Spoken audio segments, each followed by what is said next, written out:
तो दोस्तों, अमृत काल की इस बेला में रेस आईएएस एकेडमी रांची ने जो महत्वपूर्ण शख्सियतों के बारे में आपको परिचित कराने का निर्णय लिया है, तो उसी श्रृंखला को आगे बढ़ाते हुए मैं प्रभात रंजन पुनः एक नई शख्सियत को लेकर आपके समक्ष उपस्थित हूं। और आज इस शख्सियत का नाम है कल्पना दत्त। तो जैसा कि पहले के हमारे श्रृंखला के जो भी शख्सियतों के बारे में बताया गया है, उसमें विभिन्न महिलाओं के बारे में जानकारियां दी गई हैं। वैसी महिलाएं जो भारतीय स्वतंत्रता संग्राम में काफी बढ़ चढ़ करके भाग ली और अलग अलग माध्यमों से उन्होंने अपने हिसाब से जहां तक हो सका उन्होंने उन समय के आंदोलन में भाग लेकर के और भारत को आजाद कराने में महत्वपूर्ण भूमिका निभाई। जहां तक हो सकता था उन्होंने अपने हिसाब से उस क्रांतिकारी आंदोलनों में या अन्य आंदोलनों में बढ़ चढ़ करके हिस्सा लिया। तो देश को आजाद कराने में केवल पुरुषों की भागीदारी नहीं थी, बल्कि उसमें अनेक महिलाओं की भी महत्वपूर्ण भागीदारी थी। तो इसलिए आज जो नाम आपके समक्ष है वह है कल्पना दत्त का। तो इनका जन्म 27 जुलाई 1913 को श्रीपुर गांव में हुआ था। यह श्रीपुर गांव चटगांव के समीप पड़ता है और चटगांव वर्तमान में बांग्लादेश में है। उस समय वह अविभाजित बंगाल का हिस्सा हुआ करता था।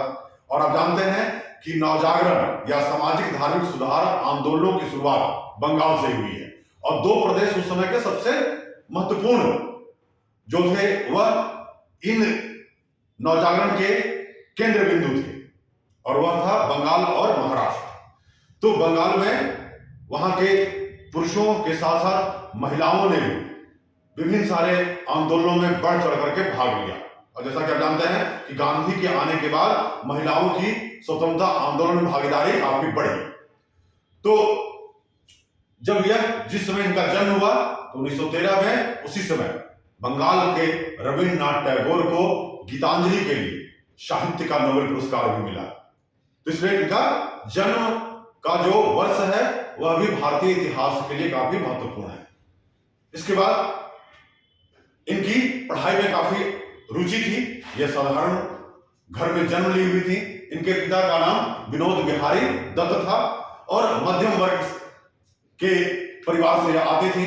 इनकी शिक्षा दीक्षा की अच्छी व्यवस्था की गई थी, पढ़ने लिखने में रुचि थी। तो इन्हें, जैसा कि आप पिछले के वीडियो में देख चुके हैं कि प्रीति लता वाडेदार इनसे लगभग 2 वर्ष बड़ी थी और उन्हीं के स्कूल में कल्पना दत्त भी पढ़ा करती थी। तो इनकी स्कूली शिक्षा डॉक्टर खस्तागिर शासकीय कन्या उच्च विद्यालय चटगांव में हुआ और वहां से 1929 में इन्होंने मैट्रिक की परीक्षा पास की। जब यह 13-14 वर्ष की थी तो स्कूल में एक भाषण का आयोजन किया गया था। उस भाषण में इन्होंने काफी अच्छा वक्ता के रूप में भाषण दिया और लोगों को वहां प्रेरित किया। खास करके जो उस समय बालिकाएं इनकी भाषण को सुन रही थी उनको जो है विभिन्न आंदोलनों में भाग लेने के लिए प्रेरित किया। तो क्रांतिकारी आंदोलनों की तरफ इनका झुकाव शुरू से होने का कारण यह माना जाता है कि यह बचपन से ही महत्वपूर्ण महिला या पुरुष क्रांतिकारियों की जीवनी पढ़ा करती थी और उनकी जीवनी से यह प्रेरित होती थी। इसलिए इनकी भी अभिरुचि जो है भारत जैसे देश के लिए कुछ करने की थी। हमारा देश जो उसमें गुलाम था उसको आजाद करने के लिए बहुत सारे युवा प्रेरित हो रहे थे। उसमें एक नाम कल्पना दत्त का भी था।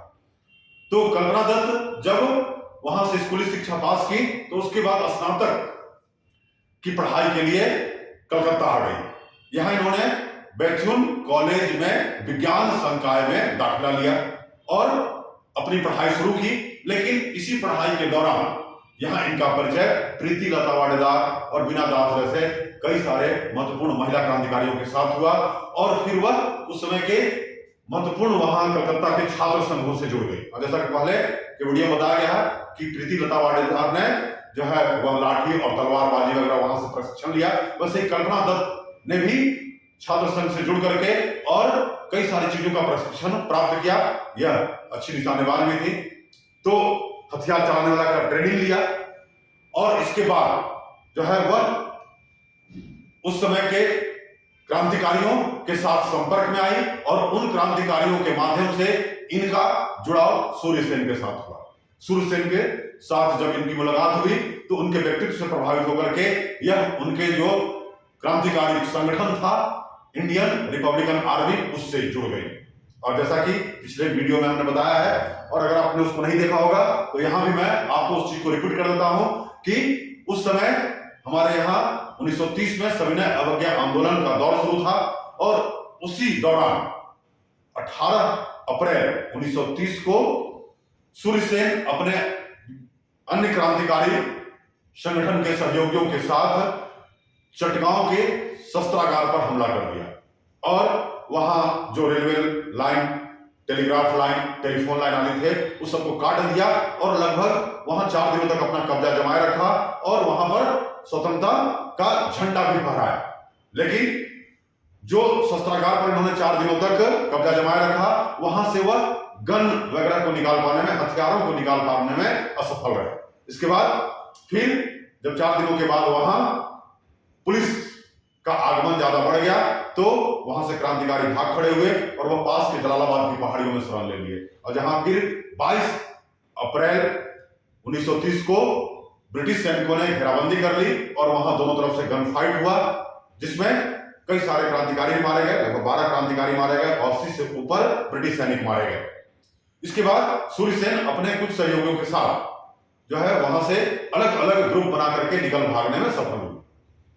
उसमें प्रीतिलता वाडेदार भी थी और कल्पना दत्त भी थी। ये लोग वहां से भाग निकलने में सफल हुए।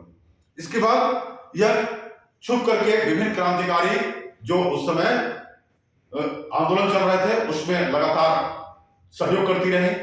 अलग अलग जगहों पर छिटपुट घटनाएं हो रही थी जो क्रांतिकारियों के द्वारा अंग्रेजों के ऊपर आक्रमण किए जा रहे थे, उसमें कल्पना दत्त ने भी बढ़ चढ़ करके भाग लिया।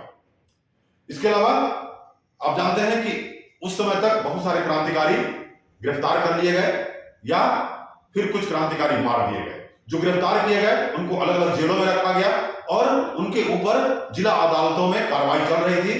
इन्होंने सूर्यसेन के साथ मिलकर के एक प्लान बनाया कि इन क्रांतिकारियों को छुड़ाने के लिए जेल से जो है जिला अदालतों पर ही हमला कर दिया जाए और जिला अदालतों पर हमला करके उन क्रांतिकारियों को छुड़ा दिया जाए।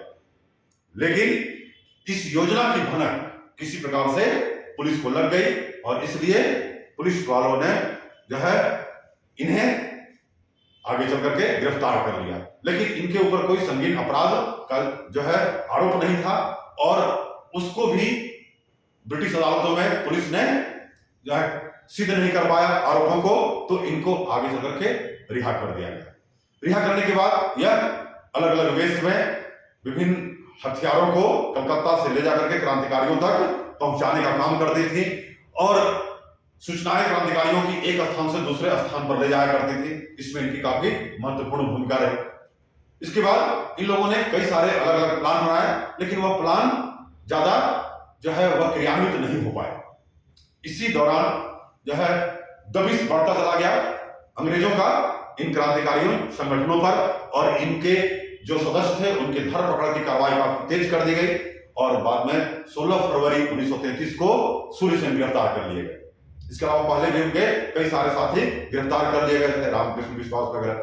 तो बहुत सारे क्रांतिकारी जो सहयोगी थे कल्पना दत्त के वो गिरफ्तार कर लिए गए। उसमें सबसे बड़ा जो संगठन के मास्टरमाइंड थे सूर्यसेन, उनको गिरफ्तार कर लिया गया। लेकिन कल्पना दत्त अंग्रेजों के हाथ नहीं आई।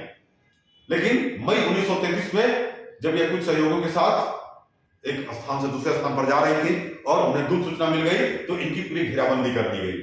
इसके बाद दोनों तरफ से कुछ गन फाइट हुए लेकिन इनके पास, जैसा कि आप जानते हैं, क्रांतिकारियों के पास उस समय गोला बारूद और हथियारों की कमी होती थी, तो इसके बाद इन्होंने हथियार डाल दिए और इनको गिरफ्तार कर लिया गया। गिरफ्तार करने के बाद यह जेल में इनको रख दिया गया। इन लोगों पर, सारे क्रांतिकारियों पर मुकदमा चला जिसमें कुछ को फांसी दे दी गई और उसमें सूर्यसेन और उनके साथ एक सहयोगी जो थे उनको 12 जनवरी 1934 को फांसी दे दी गई। लेकिन कल्पना दत्त जेल में रही। इसके बाद 1937 में आप जानते हैं कि भारत में प्रांतीय विधानसभाओं के चुनाव हुए और उसमें लगभग 6 में कांग्रेस को पूर्ण बहुमत मिला और दो अलग सहयोगियों के साथ मिलकर के वहां सरकारें बनाई। 1937 में लगभग 8 राज्यों में 8 प्रांतों में कांग्रेस का जो है वहां सरकार निर्मित हुआ। उसके बाद गांधी और रविन्द्रनाथ टैगोर के प्रयासों से कल्पना दत्त को रिहा कर दिया गया। माना जाता है कि जब वह मिदनापुर जेल में थी तो गांधी उनसे मुलाकात करने गए हुए थे और गांधी हालांकि उनके इस क्रांतिकारी कार्यों से जो है वह नाराज थे, क्योंकि गांधी का महत्वपूर्ण जोर अहिंसात्मक आंदोलन पर था। फिर भी कल्पना दत्त से उन्होंने मुलाकात की और उनको क्षमा किया और फिर उनके और रविन्द्रनाथ टैगोर के प्रयासों से वह 1939 में रिहा कर दी गई। इसके बाद वह साम्यवादी दल की ओर मुड़ी और उस समय कम्युनिस्ट पार्टी से जुड़ गई। कम्युनिस्ट पार्टी से जुड़ने के बाद उसके बहुत सारे क्रियाकलापों में भाग लेने लगी और उसके बाद इनका जो है जुड़ाव कम्युनिस्ट पार्टी के साथ बढ़ता चला गया और उस समय के कम्युनिस्ट पार्टी के महासचिव पूरन जोशी के साथ इन्होंने 1943 में विवाह कर लिया और उसी 1943 में बंगाल में बहुत बड़ा अकाल पड़ा हुआ था, जिसके लिए रिलीफ फंड वगैरह भी चलाए गए थे। उसके 1 साल पहले हमारे यहाँ भारत छोड़ो आंदोलन शुरू हुआ था, तो यह उस समय का समय था। फिर 43 में ही बंगाल और अन्य प्रांतों के विधानसभा के चुनाव हो रहे थे, उसमें इनको कम्युनिस्ट पार्टी की तरफ से चुनाव लड़वाया गया, लेकिन यह चुनाव हार गए। इसके बाद धीरे धीरे पूरनचंद जोशी और इनका भी कम्युनिस्ट पार्टी से मोह भंग हुआ और उसके बाद फिर यह दूसरे कार्यों में लग गई, संलग्न हो गई। इसके बाद 1947 में जब देश आजाद हुआ तो यह फिर जो है वह इंडियन स्टैटिकल इंस्टीट्यूट से जुड़ी और साथ में भारत सोवियत सांस्कृतिक संघ था उससे जुड़ी और उसके साथ जुड़ करके वह कार्य करती रही जब तक कि रिटायर नहीं हो गई। तो रिटायरमेंट के बाद फिर वह जो है कुछ समय तक दिल्ली रही और उसके बाद वह कलकत्ता चली गई। सितंबर 1979 में पुणे में इनको आमंत्रित किया गया और वहां इन्हें वीर महिला की उपाधि से नवाजा गया, जो इनका स्वतंत्रता संग्राम में महत्वपूर्ण जो योगदान था उसके लिए वीर महिला की उपाधि इन्हें दी गई पुणे में। इसके बाद फिर वह गुमनामी के जीवन जीती रही और आगे चल करके 8 फरवरी 1995 को कोलकाता में इनका देहांत हो गया। तो यह था कल्पना दत्त का जीवन परिचय। यह कल्पना दत्त से पूरनचंद जोशी के साथ विवाह करने के बाद कल्पना जोशी बन गई। इनके ऊपर जो है कुछ किताबें लिखी गई, जिसमें एक जो किताब का नाम है वह है डू एंड डाई चटगांव विद्रोह। इसके अलावा आगे चलकर के बॉलीवुड में एक इन पर पिक्चर भी बना, जिस पिक्चर का नाम था खेलेंगे हम जी जान से, और जिसमें दीपिका पादुकोण ने इनकी कल्पना दत्त की या कल्पना जोशी की मुख्य भूमिका निभाई है। इन्होंने बंगाली में उस चटगांव विद्रोह और उसके बाद के जो इनकी महत्वपूर्ण भूमिका थी उसके बारे में और अन्य क्रांतिकारियों के बारे में जो है एक आत्मकथा लिखी बंगाली भाषा में। उसका फिर बाद में चल करके जो है अंग्रेजी में अनुवाद किया गया और उसमें जो प्रीफेस था, जो ऊपर का इंट्रोडक्शन था, उसको इनके पति पूरनचंद जोशी ने लिखा। तो इस प्रकार से कल्पना दत्त उस समय की जो निर्भीक, निडर, साहसी और क्रांतिकारी महिलाएं थी उसमें यह शामिल थी और इन्होंने उस समय के क्रांतिकारी आंदोलनों में मुख्य भूमिका निभाई। तो यह था कल्पना दत्त का जीवन परिचय। आशा है कि आपको यह वीडियो देखने के बाद काफी पसंद आएगा, काफी महत्वपूर्ण जानकारियां आप इसे हासिल कर सकेंगे। और अगर आपको यह वीडियो पसंद आता है तो आप इसको लाइक और शेयर करना नहीं भूलें दोस्तों। आज के लिए बस इतना ही। जय हिंद।